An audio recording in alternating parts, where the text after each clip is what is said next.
The more native the ad itself, the better your outcomes are going to be. If you're a TikToker and you jump right into a video saying how great this app is, people are just going to swipe right by. Instead, you want to, if you have a fitness app and someone is talking about their weight loss journey, or someone is sharing a funny gym story, and then in the middle of that, they introduce the app, that's a much better way to get consistent scale.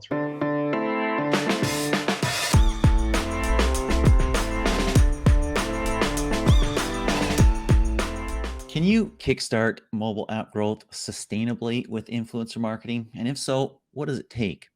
Welcome to Mobile Heroes Uncensored. My name is John Koetsier. My co-host, of course, is Peggy and Salz. And today we're talking about influencer marketing. I don't know if you've been on TikTok recently, maybe been there 3-4 hours, or Instagram, but it has just absolutely taken off. Even in the last few months, I've seen more. Question is, for app marketing and app growth, is it good for more than a flash in the pan? Is it good for more than boosting your metrics for a moment? Peggy, who are we chatting with? Well, we're going to go to the source today, John. We're talking to Aiden Quest, head of creator sales at JetFuel. Now, JetFuel is an influencer-driven app promotion service. And like the name says, it exists to rocket sales. It gives advertisers instant access to thousands of influencers who then promote their apps on a pay-per-install basis.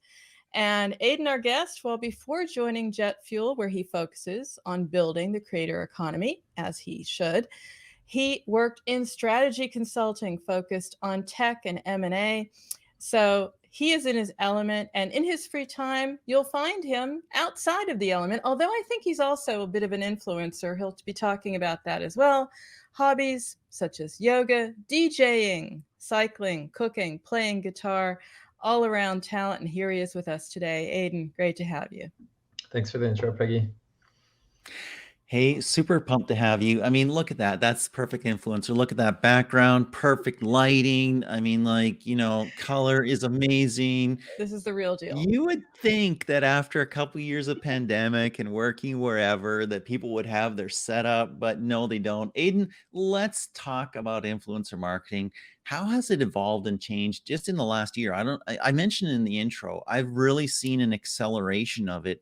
I think in the last 6 months or so, especially on TikTok, and just more like conversational. I'm bringing a product in. This is super cool. Here's what I do with it.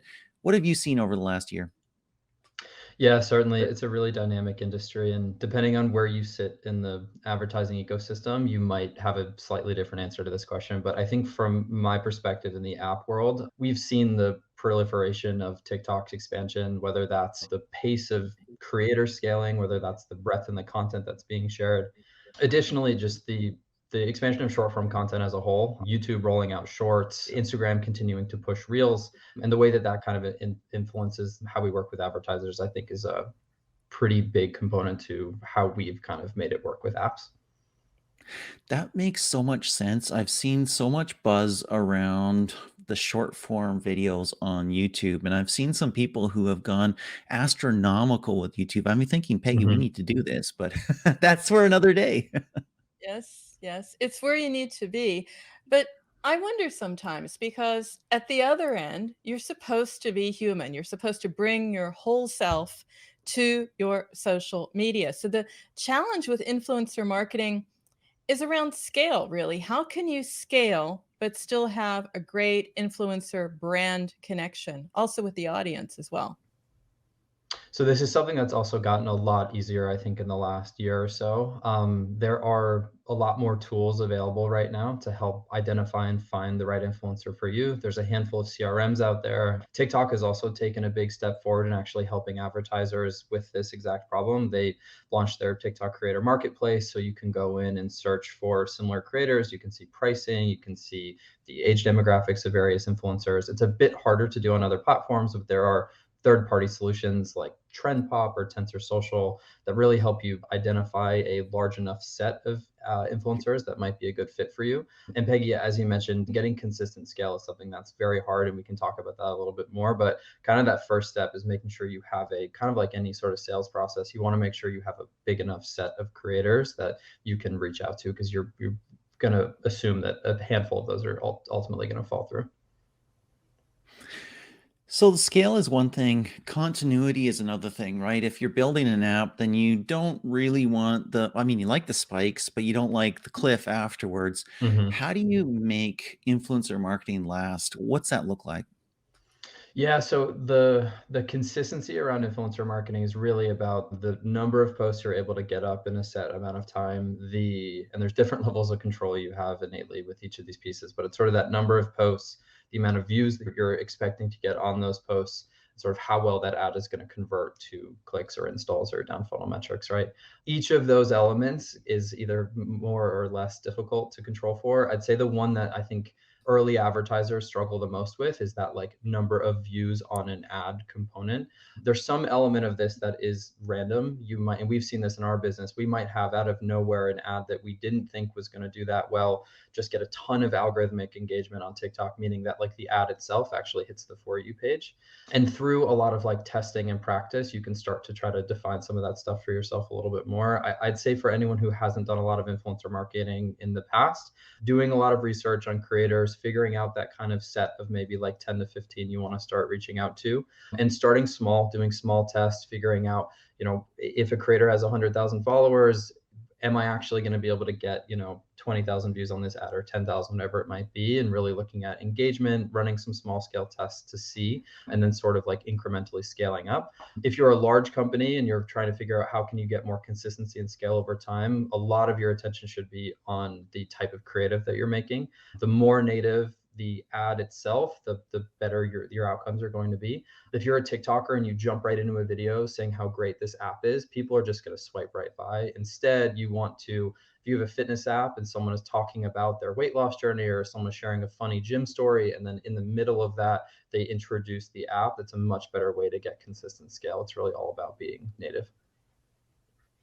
I like that. Nice. Really good tips. And it also tells us that there's no workaround to the legwork, researching the fit with the influencers. That means spending a ton of time out there, actually scrolling, looking through everything, finding that fit. But let's think about the typical sort of cold start here, right? Someone's listening, they're saying, yes, this is great. Aiden has me very excited. And we want to understand, the typical app advertiser experience from the start. What are my first steps? Yeah, well, first steps would be look into JetFuel because it'll skip you a lot of these kind of manual steps that we're about to talk about. To This be John. to message be to brought to be you by. Yeah, to be completely honest, but yeah, very, very, very initial first steps are understanding what your target audience for your app is, and which I think most app developers know, whether that's, trying to figure out what type of audience is monetizing better for you or is more engaged, then looking out for influencers who have at least that kind of like demographic fit, which you can find via a couple of the tools that I mentioned. Or if you're doing this very manually, you can reach out to influencers via DMs and ask for a screenshot of their insights, which will show you how many percent of their followers are in the US, how many are of within certain age demos and gender splits and things like that. That's really step one, is like having conversation with influencers and seeing the ones that would be a good fit. The next one, which is I think people's probably next biggest hurdle, is around pricing. This is a very kind of Wild West industry. A lot of times influencers will have gotten one big brand deal and they'll just stamp that as their price that they charge, which is oftentimes very out of whack, which what performance marketers would be expecting in terms of like return on that ad spend. One good way to kind of think about this is to really look at impressions. Don't get distracted by the big follower accounts. You might have a 2 million follower TikToker who's charging you $3,000 for a post, but if you actually look at their videos, they're only getting between like, 10,000 views or something like that. Where the sweet spot is you want to flip that ratio. You want to find smaller influencers who are newer, who have much larger engagements, who might not have had the same type of, they might not have been inundated with brand deals 6 months ago and their engagement was a lot better. A Love little bit it. like picking Love it. stocks, isn't it? It is, and I've honestly really loved that part about working in this industry. It's fun, it's dynamic, but there definitely is a lot of strategy here. Um, Mhm. yeah, but a lot of times what happens with app advertisers who aren't familiar with influencers, they'll jump in, they'll get quoted a big price. They won't really know if it's worth it or not. They'll give it a test and then their ad will just flop. They'll get, a couple thousand views, which will lead to a few installs and ultimately won't be good value for them. So it's really about starting small, doing those tests, figuring out what your CPMs you should be charging or backing into flat rates based on those CPMs and things like that. You talked about TikTok as well as Reels and YouTube Shorts and stuff like that. Walk us through TikTok a little bit. That platform has been working on its ad tools and becoming advertiser friendly. What are you seeing there? Yeah, so the best thing about TikTok is that you can get really massive algorithmic distribution on ads, which I haven't really been able to achieve in the same way on other platforms. So we'll have ads that will perform better than an influencer's content sometime if the ad is interesting enough, which is just not really going to happen as much on some of the other platforms. It's just the way the algorithm works. They're also constantly sort of promoting newer creators to get them growing. It's just where a lot of the growth is right now. Also, their user base is expanding at such a fast rate that a lot of this is kind of aligned with one another.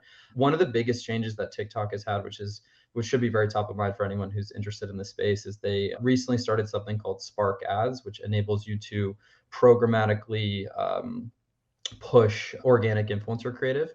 So in this historical example, right, let's say things didn't go well. You made a really good ad. It wasn't very native, but the influencer did a great job with the creative. It kind of flopped on the platform. It maybe only got a couple thousand views. Now you can get that influencer to send you a code, and then through TikTok's ad portal, you can spend on a CPM or a CPC or a CPI, kind of running traditional TikTok ads to boost that influencer's creative. It's sort of a really nice win-win for both parties. The influencer loves it because you're actually sending people to their page. They might like the ad, they might click on their profile, they might follow them, it boosts their metrics. So they love it, and the advertiser loves it because it takes a lot of the guesswork out of influencer marketing. Instead of it being sort of up to the platform to see how many impressions you get, you are kind of put in the driver's seat there. So that was a pretty big change, and helps make advertisers' lives a lot easier. You also worked with TikTok, Aiden. I was wondering if you could recount that because it was one of your first clients as well. Yeah, that's true. I don't want to get the date wrong. I think it was back in 2018 or 2019. TikTok was kind of one of our first major clients. That was back when the app was not as popular in the US, and they were trying to kind of expand pretty rapidly. A lot of really fun stories from back then. We came up with a few kind of interesting ad formats that worked particularly well. We've been able to transfer some of those to other apps. But yeah, they were a really important early client for us. And it was always for us a very native thing to push because at the time we were working mainly on Snapchat and Instagram. And it was a lot easier for them to sell this new cool up and coming social network versus like, I don't know, another app that might not have fit their content style as well. But you You also said a had lot of fun stories. We got to hear one of yeah, them. I was just going Yeah. to say, I got to have an anecdote here. Yeah, I think probably the most just fun kind of startup story was we very early on, we were lucky enough to get a pretty big budget from TikTok, and we were trying to figure out how we would fill it. And at the time, it was kind of four of us working in a basement, and we wanted to sort of stir some competitive energy between us. So we had an influencer style contest between us of who could make the best TikTok ad at the time. And the winner got a pair of Gucci flip flops, which is kind of meant to be a joke. But I ended up actually getting lucky in that one and winning that competition between us. And it actually ended up delivering, close to probably like, I don't know, throughout its lifetime, that one ad probably did more than 7 figures worth of kind of total value for the client and us, which is really exciting. But it was at the time, I went to YouTube, I scraped a very like old video from a long time ago. It looked like almost like a heartbeat under sand, and put some dramatic music behind it and things like that. And the call to action at the end was right when the thing looked like it was going to come out of the sand. It was like swipe up to watch the end on TikTok, and we had like posted that video on TikTok and sort of shown where it would be. And unfortunately, it was just a hand coming up, but it looked like there was sort of a monster under the sand. And so that really blew up. A lot of our influencers thought it was great content, so they kind of posted it everywhere. And yeah, that was kind of, I think, from the early days, it's probably one of my favorite stories. You know I what I love love it. about that is that when you want to go super viral, you can't predict it. Mhm. You can optimize for it, but you can't predict it. And so you just got to do enough stuff that you get enough at bats that eventually you hit a home run by the law of averages if you've set yourself up for that. Talk about outcomes that advertisers should expect realistically and what metrics they should be looking at. Yeah, it just to that point that you were making too. I think one of the biggest shifts that I had to make internally was that oftentimes what you think is right isn't right. We had a lot of learnings early on that native might mean kind of unpolished. It might mean like borderline grammatical errors in English. It's like very things that you might not expect. Like sometimes it's poor lighting, things that you're really trying to make it feel as native and engaging for the audience. But to get specifically to your question in terms of outcomes, I try to again think of it sort of in that kind of equation of your outcomes are going to be based on each of those variables of how many posts you're doing, how many views you're getting ultimately, and how good you are at making those ads and those conversions, right? So depending on how much time and energy you're going to put into each of those three categories is really kind of what those outcomes are going to be. If you're only working with 5 creators and you're going to get 5 ads up and it's your first at bat, maybe one of those 5 is going to work out particularly well. But I would really advocate for trying to start small, trying to get the creative down, trying to get influencer negotiation down. Every single discussion with an influencer, it's going to turn into a negotiation because they're going to quote you some really high price and you're going to have to sort of talk them down. Influencers do love getting free stuff. So free subscriptions, in-app things, stuff like that creators do. The amount of value that you're losing to provide that to them, it doesn't equal the value that they sort of perceive from getting that stuff for free. So those are always the challenges around negotiating and hitting the metrics, hitting the KPIs. Talk about another bit of a challenge, the changes. How has influencer marketing changed now that we are in a privacy-first marketplace and an ID-less world? Yeah, so these are things when you're talking to influencers that they're gonna have no idea about this, right? For the most part, I'd say from my perspective on the creator side of the business, it hasn't affected us as much. One of those reasons is that, and maybe this is just too biased from the JetFuel perspective, but like we don't own any of the data on the apps, right? So we haven't been affected by ATT in the same levels. There's certain things we do, a lot of our clients are using AppsFly for attribution. So things like installs being delayed now, which specifically for our app, we're providing influencers a monetization on a CPI basis. And influencers really want money up front, which is what any new advertiser in the space is going to deal with. Influencers are going to say, hey, I have a flat fee. The advertiser is going to want to pay them on a CPA or a CPI or a CPM, but it's not really what the influencers want. So we have kind of trained our influencers on our app for a CPI-based payment method, and that historically was all instantaneous. So an influencer would know sort of within the first 10 minutes of putting something up how well it was doing. Now with the delays that have came out of some of the privacy changes in the industry, it's made our business a little bit more difficult, but ultimately we've been able to message things to creators and given them some strategies and haven't seen much of a change. I think that makes a ton of sense. And I think that influencer marketing has always been more, I don't want to say organic, but has been more on the organic side of things. And it's been something that you've had to measure in different ways. It's not like, link in bio. That is not as measurable as click here with a tracking link or an advertiser ID, as Peggy was talking about, right? So that makes a ton of sense. Let's talk a little bit. We've hit on it already, in terms of what influencers create, the creative that they build. And sometimes you have to give up a little bit of control over brand and brand assets. CMOs hate that. Marketing Yep. people hate that. They want to control it. This is how you say it. Here's where it's capitalized. These are the colors, and this is the CMYK or the Pantone or whatever. And influencers don't care, right? And they just want to do cool stuff with cool things for cool people. How do you navigate that between an influencer and maybe a more traditional brand? Yeah, that's a great question. This is something that we deal with definitely a lot. I'd say on the top end of the market, so the influencers that are in the millions of follower range who charge high fees, like they're gonna nail this. They've done this for big brands before. They've done an Adidas campaign. They've done a Fortune 500 campaign before, so they're gonna get it right. They're also gonna charge you an insane amount of money for it because that's what sometimes these larger brands have given them in the past. Working with smaller creators, there's a balance between being, in terms of ultimately getting the creative that you want, there's a balance between giving them too much context and that they're not really going to read everything, to be completely honest, and not enough context. So lists are very good with needs and specifics, setting expectations with the creator that if that we can do a couple versions if the first one doesn't come out okay. That's something that influencers are actually very used to doing. They don't love it, but they understand that this happens.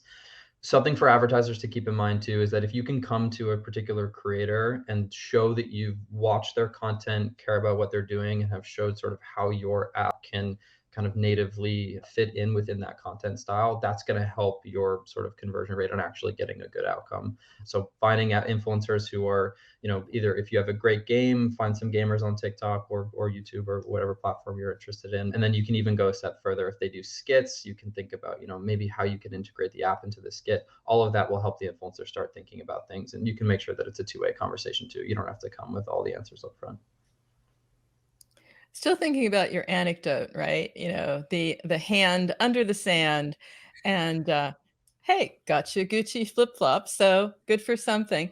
Looking back over all the campaigns, share with us your simplest or perhaps silliest tactic to get reach and impact. Oh, that's a really good one. So I would say one that has worked on TikTok, which TikTok is now, honestly, a lot of what influencer marketing is trying to like game the algorithm a little bit.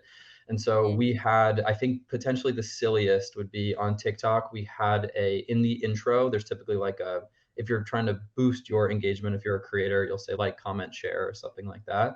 We had a creator write, if you comment this text string in the comments, it'll give you a secret emoji, and it actually does create an emoji, but that just would cause people to flood to the comment section. And then it looked like that video was getting a ton of engagement. And so a lot of those early ads actually went pretty viral. What you're saying is they're hackers and they'll find a way to make something They're go. growth, yeah, they're growth people, right? So they figured out how to grow their audience in a way. So it's only if you can. That's one of the reasons with influencer marketing. If you can find a way to align incentives well, they might be able to come up with things that you didn't think of in a way that's beneficial for both parties. And you're kind of insulated from that a little bit as a brand because the influencer is doing something, and sure, it's for you, but it's not you doing it. It's not your ad per se. So there's some good things there. Well, Aiden, we always end with this. We ask for 3 top tips. I'm going to shake that up just a little bit because this is Mobile Heroes Uncensored. So I'm going to end with your least censored opinion about influencer marketing. But let's start here. 3 top tips for mobile marketers using influencer marketing. 3 top tips. One is do your research. So that means kind of things I'd mentioned already, but making sure you're finding influencers with the right background, who have kind of the right audience for you, who are getting views that sort of make sense. The next top tip would be don't overpay for things. Think of it as a sales process where you really want to fill the top of funnel. You will find people who have reasonable pricing. It'll just take a long time. Then the third one would be really like myopically focus on creative and make sure that creative is based on the influencer that you're talking to. Don't try to use the same scripts between influencers. Really try to make that as customizable as possible. And once you find something that works, maybe try to find other influencers who are very similar to them to help scale that a bit quicker. Someone needs to tell the Russian government about that, because I don't know if you saw the recent Russian influencer thing where they were all saying the same thing about the war in Ukraine. And somebody put them all on a screen and it was all on repeat. Anyways, let's end here. Your least censored opinion. So least censored, Aiden, about what needs fixing most in influencer marketing. Yeah, great question. So a couple of things here. One, I wish that Instagram would open up DMs to be a business-facing application. It's really annoying that we can't use. I think a lot of companies would pay a lot of money to be able to message creators in a bit more scalable way. You end up getting rate limited when you try to DM too many people at a time. So that's a big complaint of mine that I would love. The other one would be, and the platforms are starting to pilot a lot more of these, but just opening up API access a little bit more to give advertisers a little bit more context around what they're dealing with. If you're particularly for very big advertisers, if you're running thousands of influencer posts in a month, the process of like really understanding viewership dynamics and who's actually seeing those ads is very hard, but that's all data that the platforms themselves have. So I think those would probably be 2 of my kind of complaints, but I have no idea if Instagram is going to release a business-facing product for Messenger. Probably not. I think the platforms are, particularly TikTok, is making a lot of inroads and making that data more accessible to interested parties. Wonderful. Well, thank you so much for your time, and it's been a pleasure. Yeah, this was super fun. Thanks for having me. Great to have you, Aiden, and great tips. I mean, really interesting that you've looked at these tactics. I mean, it sounds like something now, John, we can go out and do this now, right? We've got 1 second looped video. There you go. Excellent.